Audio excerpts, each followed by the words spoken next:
Well, I'm certainly glad I'm not at Madison Square Garden tonight for the NBA Finals, Game 3. I'll be watching, and I think a lot of sports fans will be watching as well. Welcome to the Kevin Mack Sports Hour here on News Talk 99.7 FM and AM 630 WPRO and 790 The Score. The Knicks and the Spurs, Game 3 of the NBA Finals tonight at the not-so-happy Garden. New York City is a mess right now, like only New York City can be. President Trump is will be the first sitting president to attend an NBA Finals game tonight, and he is absolutely, completely ruining things for Knicks fans and commuters who use Penn Station, anyone who lives or works in that Penn Station MSG area right now. New York City locked down from 30th to 35th Street. Anyone who's been to a Garden game, right? Big East tournament, etc. Between 7th and 8th and 30th and 35th Street. Giant fencing is erected. Secret Service has locked it down. No shock, right? It's the president at a public arena. No outdoor fan parties near the Garden, but it's a big city. You have fan parties around the corner, down the street. Anyways, thanks, Donald. But that's why I wish anyone who spent the $6,000 to get into MSG for bad seats and the $40,000 to $60,000 for the best seats, or much higher for the very, very best seats, a lot of luck. You're going to need it. Queuing up for access to MSG 2, 3, 4 hours before the game, a lot of fun. I mean, disaster. I've covered Super Bowls where they say you got to be there, 4 hours before the game. Yeah, I get there 4 hours before the game because I'm a member of the media, and there's no one around. I just saw the queues in New York City. There's a lot of people around. All right, so as for on the court, will any of this craziness affect the Knicks? Well, the Spurs. It shouldn't. Why would it? The players, if they're not already at the Garden, they'll get into the Garden a lot smoother than some goofy media person. I can tell you that. The Knicks and the Spurs, they've played two fun, close, last-minute games. The Knicks, of course, winning both in San Antonio. Of course, that means that all of these Knick honks out there, and you know who you are, they think these next two games are in the bag. To the point where the thought was, okay, we'll sell our tickets tonight because, of course, the Knicks are going to win their first NBA title in 53 years on Wednesday. Game 4, sweep, baby. Go, New York, go. We'll see if the Spurs can spoil the fun on the road tonight. So far, they have not adjusted to pressure in the last couple minutes, and that was at home. Now this will be a totally different kind of pressure on the road. But it would be kind of funny if Wemby and the boys can get it done, at least tonight, against the Knicks. What do you think? What will be the vibe in New York tonight? Do you expect a Knicks sweep? 401-438-WPRO, 438-9776. Let's get started with tonight's three big hits. All right, the Red Sox are in Tampa to start a series tonight. Connolly early gets the start. The Rays and Yankees sit atop the AL East. Yankees in Cleveland to face the Guardians tonight. Patriots have signed first-round pick offensive lineman Caleb Lomu. Second-round pick Gabe Yakas is the only draftee yet to be signed, but he's reported. Everything matter of time. PC Basketball has added another recruit for next season. This one, his name is Clyde Walters. He's a 6'6" wing from Alabama who was slated to attend another year of prep school this coming year. Instead, he is eligible for college and is enrolled at PC right now for summer school. Friars and everyone around college basketball actually were able to open summer workouts today. The addition of Walters gives Coach Brian Hodgson 12 scholarship players. In the latest example of the NCAA's inability to enforce even its strongest rules, a judge in Lubbock, Texas, granted Texas Tech, that's in Lubbock, Texas, quarterback Brendan Sorsby a temporary injunction to play this fall. The NCAA had ruled him ineligible after he admitted to a gambling addiction, admitted to placing at least 2,900 individual bets some through intermediaries, including 165 bets totaling at least $38,000 in the last couple of years when he was a starting quarterback at Cincinnati. We'll have more on this bizarre case in just a little bit. And the Stanley Cup Finals, Game 4 is in Las Vegas come Tuesday night, tomorrow night. The Golden Knights lead that series 2-1. And also in the NHL, the LA Kings are hiring former P. Bruins coach Peter Laviolette as their head coach. This will be Lav's 7th NHL head coaching job. Rooch, you sure we don't want to take the Dan York copter and get down to Midtown Manhattan right now? Now that would be fun, right? Oh my word! Yeah, no, I think you asked me last week if I wanted to go without the Secret Service and the security presence, and so no, I would want no part of that. And it is a shame that the festive atmosphere surrounding the building is going to be shut down for this situation. But tonight. Once people hear the ticket prices, no one has any sympathy for those high-heeled. No, absolutely. High-heeled. What am I? Well-heeled. Well-heeled. I don't. First fans. of all, to your first question, the players are already in the building, so they've got no issues. The press had to wait a long time. Nobody cares about them. It's the people in the building, forget about them too. I already declared them all to be pink hats because of how much they have to pay to get in. You know, I feel for the guys who are and the ladies who are pouring the beer and selling the popcorn tonight. I'm saying. You know, I mean, I don't know what they're getting, $20, $30, $40 an hour, but they're going to take the train in and get upstairs and queue up in line. I mean, I've been to a million events at Madison Square Garden, sporting events. It's tough to get into when you and me are there. Forget about Donald Trump and the NBA Finals. What a disaster. Yeah, I thought you were going to say, I'm talking about the people selling T-shirts, blocks from MSG, and things of that nature. They're straight up behind security walls right now. Mm-hmm. Again, it's part of what's made this Knicks run so much fun has been quite literally the atmosphere outside the building. And so Knicks win, Knicks lose tonight. That's all been shut down, and that's just unfortunate. All right, does this sideshow make you kind of pull for the Spurs a little bit? There's a lot of reasons why I don't want the Knicks to sweep. One is it's been an entertaining series. I'd like it to last a little bit. But, to have these, again, well-heeled New York fans to be denied a sweep, I'll sign up for that. Yeah, I mean, the only thing, like, if you're going to love or hate a person or a place or a base of people during this entire situation, all of your ire should be focused straight at James Dolan, the owner of the Knicks. Yeah, true. He's the one who created this situation. Donald Trump, no Donald Trump. This is James Dolan's doing.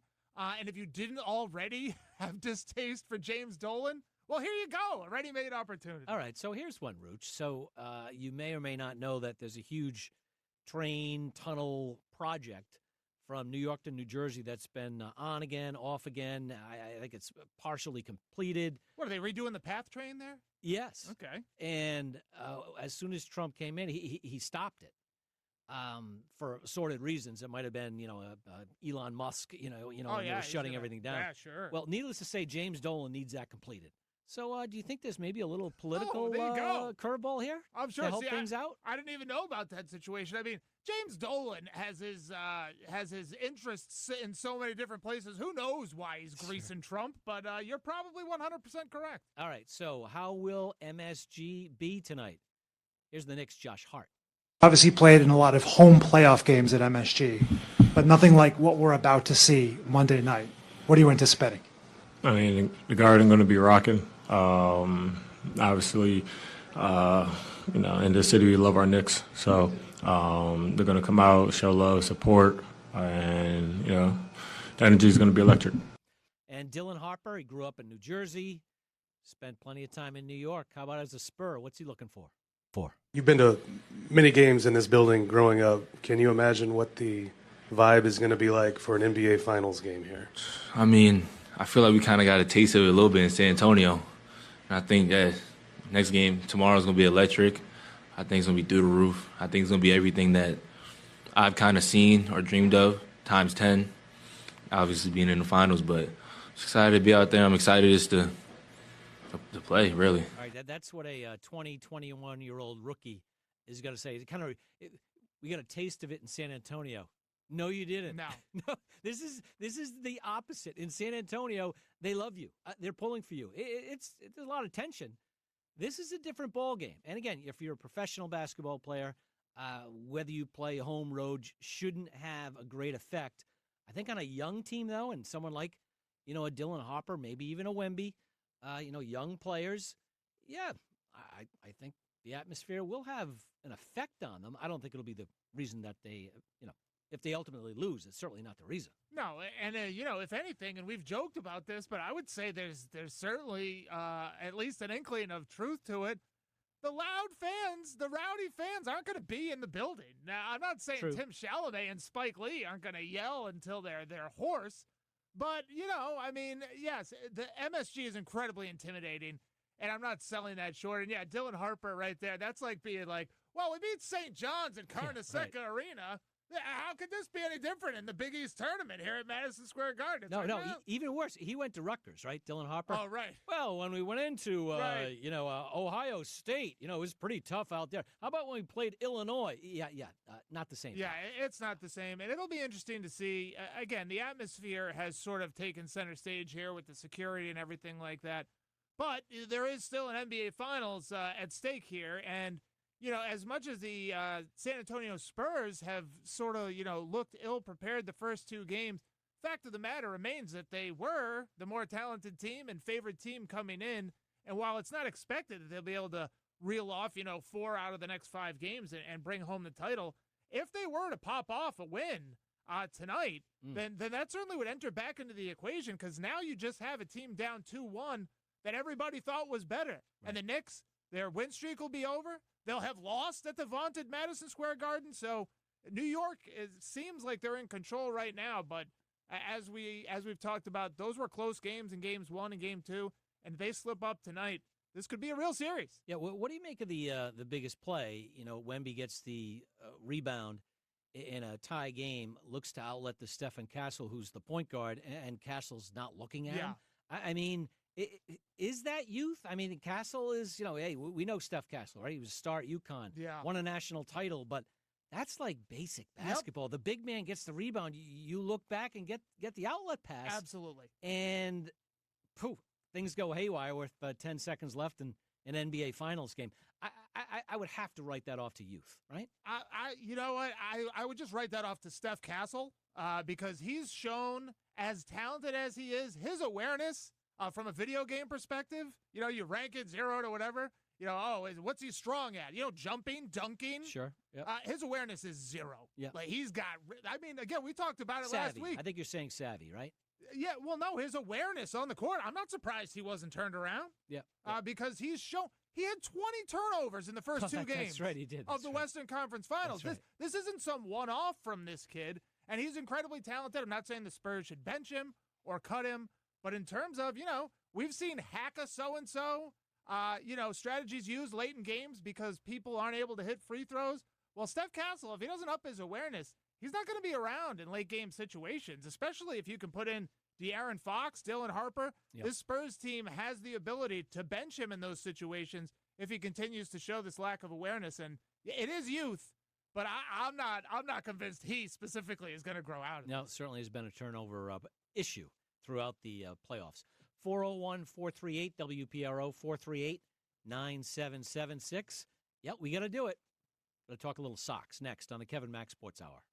Welcome back to the Kevin Mack Sports Hour here on WPRO 790 The Score. Thanks for joining us Monday through Friday, 6 o'clock right here on WPRO or 790 The Score. Yeah, the Sox, watched that one late yesterday afternoon. I was listening on the radio, Rooch, and I really like, the job that was Middlebrooks was the analyst in this one. And, of course, play-by-play is our guy. Dave O'Brien? On radio. Oh. I don't know. Who does the Red Sox radio games now? We have a guy? He better not be listening. Because Fleming? Yeah, of course. Yeah, that's right. That's right. He's relatively new. Yeah, lives in Providence. Yeah. Has been on the show. That's right. Anyways, and they are raving about the stuff that Justin Slayton has. He blew away 2 guys. So it's a 1-1 game, 2 outs in the bottom of the 8th, and Bellinger comes up and it crushes the first pitch to outer space. So, okay, 2-1, Yankees fine. And then the bleeding starts, a little hit here, stolen base here. And then for whatever reason, they bring in someone named Joe LaSorsa, and Jazz Chisholm launches a 3-run bomb, game over, end of story. LaSorsa, by the way, got sent to Worcester today. Yeah, got to be friends with Brian Bayo. Yeah, I have one question, and this is inside baseball. Nobody cares because the Red Sox stink, and it doesn't really matter who comes out of the bullpen for the Red Sox in a not wouldn't say a close game, but I think it was 3-1 at the time, so close enough. They didn't play on Saturday. It was rained out. Why is Joe LaSorsa the second guy out of the bullpen? That makes no sense to me. Joe LaSorsa. No, they're trying to figure out what they've got here. I know what they've got. It's all part of a big picture. You see, you're missing the big picture, K-Mac. I guess. Yeah, no, in the big picture, picture, use your whole staff. That's right. In the big picture, you don't focus on the money or lack thereof being spent by the front office. You focus on how to get middle relievers some work so they can inch along in their development. All right, this is how bad things have gotten for the Sox. It's June the 8th. It is. And the trade deadline is more than a month away, might be 6 weeks, 5 weeks. It's mid-July. And the talk already is, well, the Sox are out of it. So two things. Buster Olney from ESPN is reporting yesterday that this is really comforting, Red Sox fans. Red Sox ownership, undetermined, names. It's obviously either Werner or Henry, involved in trade talks in getting a right-handed bat. Isn't that why you pay Craig Breslow and his minions a lot of money? Ownership getting involved in trade talks. This smells like Bob Kraft up there with a stopwatch, back in the day, to Bucky Jones. Bob Kraft literally went with Bobby Greer to your alma mater, That's Rooch, right, Syracuse. Lucky to Bucky Jones. Bucky Jones doing sprints, and Crafty is out there with a stopwatch. Thank God those days are long gone. But it was very fast. I mean, is John Henry making phone calls for right-handed bat? I mean, come on. Can this be true? It's true that Buster Olney was told that. Sure. Which is bad news for Craig Breslow. Right, it certainly is. Right, like it makes him look really weak. Right, so is John Henry. John Henry's not calling anybody. Neither is his assistant. Neither is Tom Werner. You're right. That's why you pay Craig Breslow. But they are leaking word to the Buster Olneys of the world, who are big enough suckers apparently to report it, so that when they fire Craig Breslow in a couple months, they can be like, yeah, we really liked him to the point where we took helm because we wanted him to see what the moves were that he really needed to be making. But, even when we did that, he was unwilling to make the moves that we thought were prudent. That's what this is right here. So, Buster Olney should know better, in my opinion. There's no way John Henry is calling. And I want to, I want Buster Olney. I want tapes. I want recordings. Yeah, I do too. I want John Henry's voice. That's what right. I want. I want to hear John Henry negotiating with somebody over a right-handed bat. And I want to hear him say that player's name. If he says right-handed bat, that doesn't count, Buster. So get that tape rolling. And, the trade deadline, right now, if things continue, the Sox sellers, I mean, it should be open season. I think. And at the top of the list is Aroldis Chapman. Pitching and especially relief pitching is what moves the needle at the trade deadline. Sonny Gray, maybe. I think his contract is only a 3-year deal. He's been good. He's been their best pitcher. And of course, Jared Duran, who they should have traded in the offseason. They have some chips, Rooch. Now, do I trust Craig Breslow and his minions to extract, the type of young talent that can help the Red Sox as soon as next year? No, I do not. No, not only can you not trust Craig Breslow, I mean, this is why this is just terrible for Red Sox fans. Not only can you not trust Craig Breslow to analyze the situation correctly and bring back the talent necessary, but who cares? Fine. You know what? They're going to flip Sonny Gray and get the next Mookie Betts. Great. How's that going to work out in the long run? Oh, right. They're gonna wait till the guy hits the point where he's a superstar and then let him walk because they don't want to pay him. So it's like, in a lot of situations with the Red Sox in decades past, it's like, okay, all right, headed towards a retool here. We know that means talent and money, right? That's not what a retool means anymore. No, so they would like to, at the trade deadline, again, trade out someone like Chapman, and they will tell you, wow, we got back some great contracts. Right. Big contracts. Or How about they're great players? They're going to bring back another. Who was my guy? I forgot. Who was that first baseman? Now I can't even remember his name. He was very Eric Hosmer. Oh, remember sure, yeah. They're going to bring in a right-handed Eric Hosmer. Yeah. That's what they're going to trade Chapman for. They'll be like, yep, well, you know what? Our bullpen was strong, and now we got the pop necessary to compete for that 9th wild card spot. Well, no, even worse, to get ready for next year. because we're going to trade Chapman. But anyways, I would hope that that's the messaging, because if they're anywhere within 10 games of that 12th wild card spot, you're just as likely, instead of underwhelming prospects, you're just as likely to get the type of move that I just described. Hosmer type. Right, and they're going to be like, yeah, we're going for it. It's like, get out of here. We've turned the corner. Yeah. Right. Turned the corner. For the 12th wild card spot. All right, so why is Texas Tech football important here in Rhode Island, in Providence, with the Big East? We'll tell you next on the KevinMc Sports Hour. Now, why do I care about the Texas Tech quarterback, Brendan Sorsby, being ruled eligible by the, of course, a district court judge in Lubbock, Texas? Well, basically it says you can bet on your own games, college football, college basketball players. You can bet on your own games, admit to it, and still keep playing against NCAA rules, which, I mean, against every sports league's rules imaginable.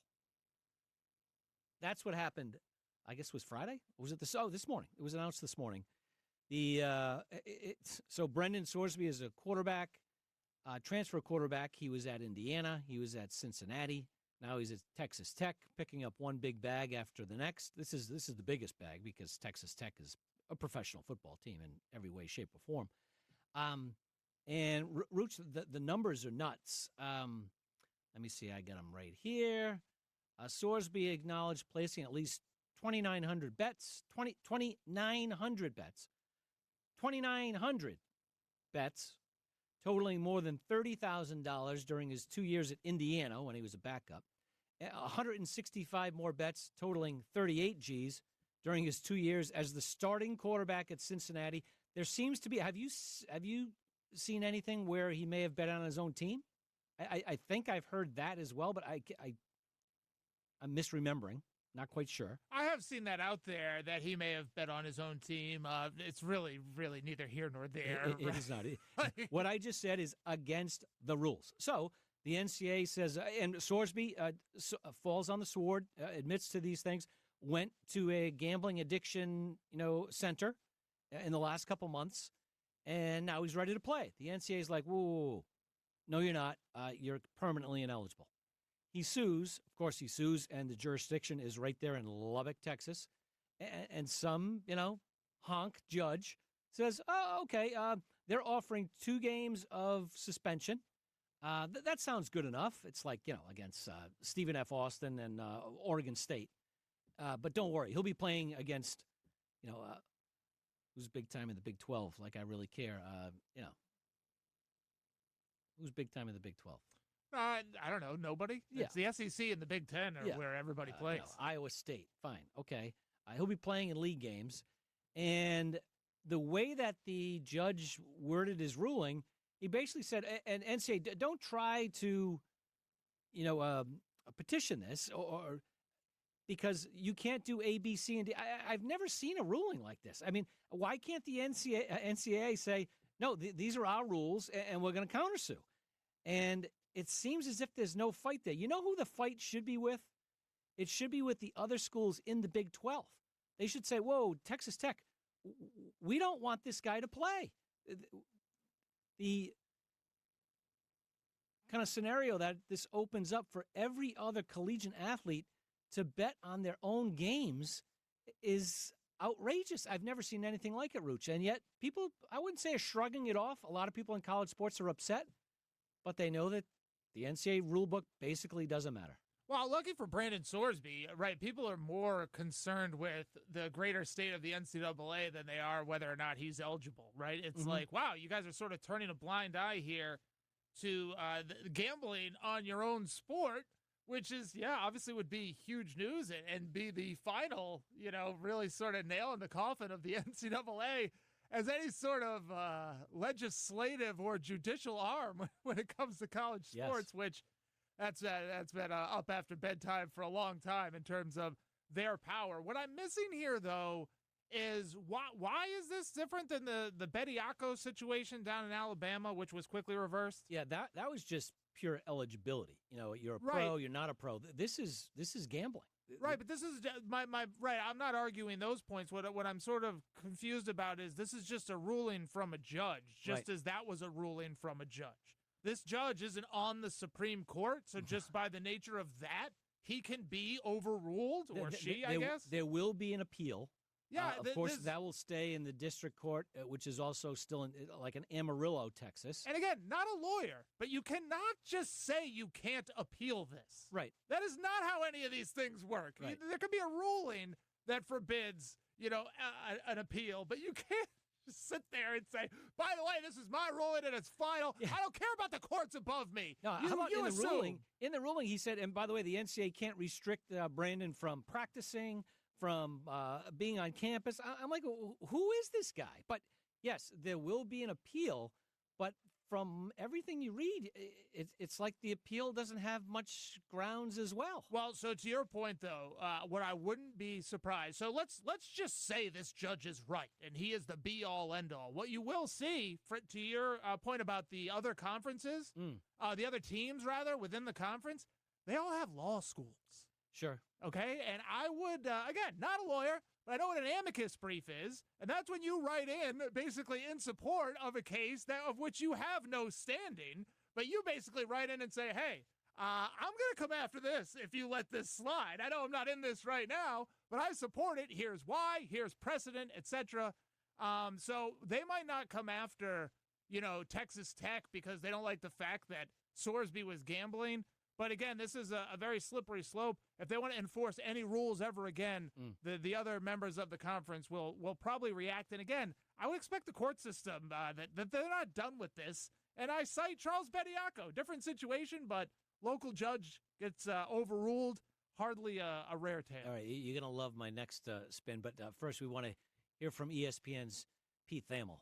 Certainly an unprecedented day in the history of college sports. And I don't want to sound overdramatic here, but gambling has always been a thick red line. And the fact that Brendan Sorsby, who admitted to placing thousands of bets for $90,000, including 40 bets on his own team while he was at Indiana, the fact that he is going to be or has been legally cleared to play college football this season at Texas Tech is simply something that we've never seen before. And it's the latest manifestation of one of the biggest issues in college sports right now, which is local rulings overruling what the NCAA rules are supposed to be. Sure. Sounds right. So he did a bet on his own team. He wasn't in the games. I think that's but it doesn't matter. It's like it's a walk-on at Providence or a red shirt at Providence, basically betting for or against the Friars when they play UConn or Butler or the University of Rhode Island. I mean, that's wrong, and it's prohibited by the NCAA. But, Rooch, you're going to love this one next. This is outstanding. Is this the booster? Are you going to read from No, the even better. A unidentified, quote, aghast Big 12 coach. So this is another coach in Texas Tech's league. This is from Dan Wetzel's column on ESPN.com. If this is the precedent, he says, then I owe it to my players to bring in people from Las Vegas to teach us how to gamble. Then, collectively, we need to decide which games we will play hard in to cover the spread and which ones we won't. I'm supposed to do what's best for my players, after all, and in this case, they would be able to make a lot of money betting on our games. That's how I see the precedent here.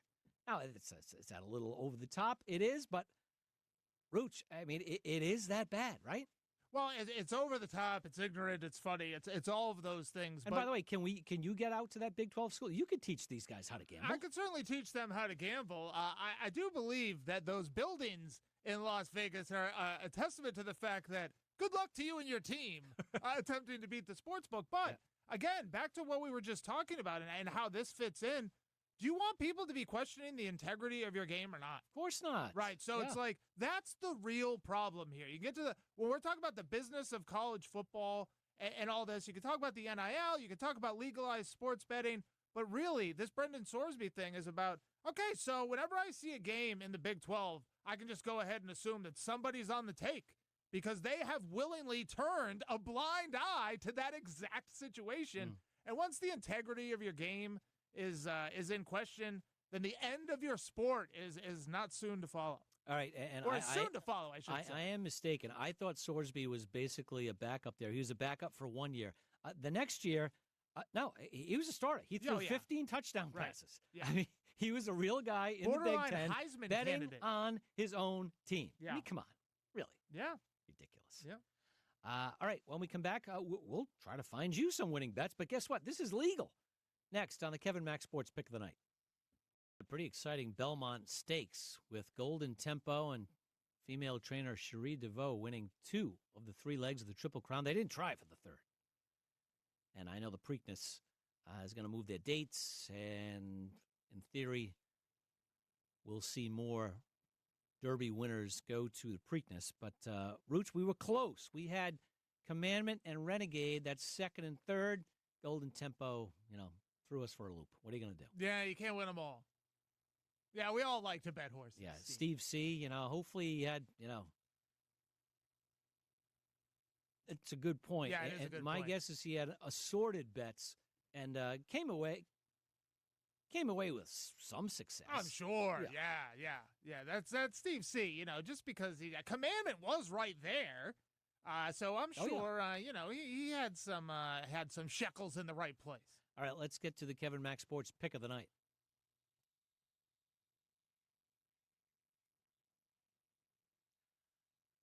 I'll do my best, Steve. See you next May. Run for the roses. It's too bad. Too bad we're not in Louisville or some horse racing mecca. We'd hear from Steve a little more often. Maybe Rich. we can get him back though during Big East basketball. Oh, that's true. Yeah. He's a big UConn fan. That's right. He must be tight with Coach Hurley. Hey, Coach, Bobby Hurley was big into the ponies, so I'm sure Danny, has been around the barns from time to time. Well, right? I mean, how's he hate St. John's if he loves the ponies? I mean, is there a bigger pony fan than one Richard Pitino? Oh, that's a good point. point. He loves the ponies. All right, Red Sox losing already here in the first inning, 1-0. Connolly early gave up a home run, so I can't tell you that the Rays are going to beat the Sox tonight, but that would have been one of my bets of the night. By the way, the Rays have like 3-10 in the last 13, to the point where the Yankees have caught them. Virtual tie in the AL East with the Yankees and the Rays. But I hope that means Red Sox ownership is going to decide now that the Yankees, that's the model they need to follow. The New York Yankees, what they do is spend as opposed to the Rays. They've fallen out of first now, so maybe that model isn't so hot. All right. I had not looked until just now what the spread is tonight. I figured the Knicks would be favored by, 4, maybe 4.5, 1.5. Tighter than I expected. Are you surprised? No, I'm not really all that surprised just because, this is a team that's a 7-point underdog and a 5-point underdog on a neutral court going into this series. And as we've discussed many times, the action, the sentiment can only move the line so much. So I think if you had gone back a week, New York would have been an underdog in this spot. Right. So, the fact that they're only a small favorite is actually, a pretty big leap. But don't what's happened on the court affect those numbers? I mean, they're up 2-0. Right, and they've blown out San Antonio? No, been tight. There you go. Yeah. So that's why it's not and to that end, that's why a lot of the professional bettors are going to be hammering and have already hammered San Antonio tonight, if for no other reason. What, the Knicks are going to win forever? San Antonio's going to lose forever? And things of that nature. So, again, you're right. Like, you ask me these things, and you're correct. Like, if you think you're ahead with the sentiment, and you would have been right with the New York Knicks for several weeks now, then you should continue, to bet into that type of value. It's just always scary for me when it's because I'm used to betting on this thing hasn't happened and it should have happened.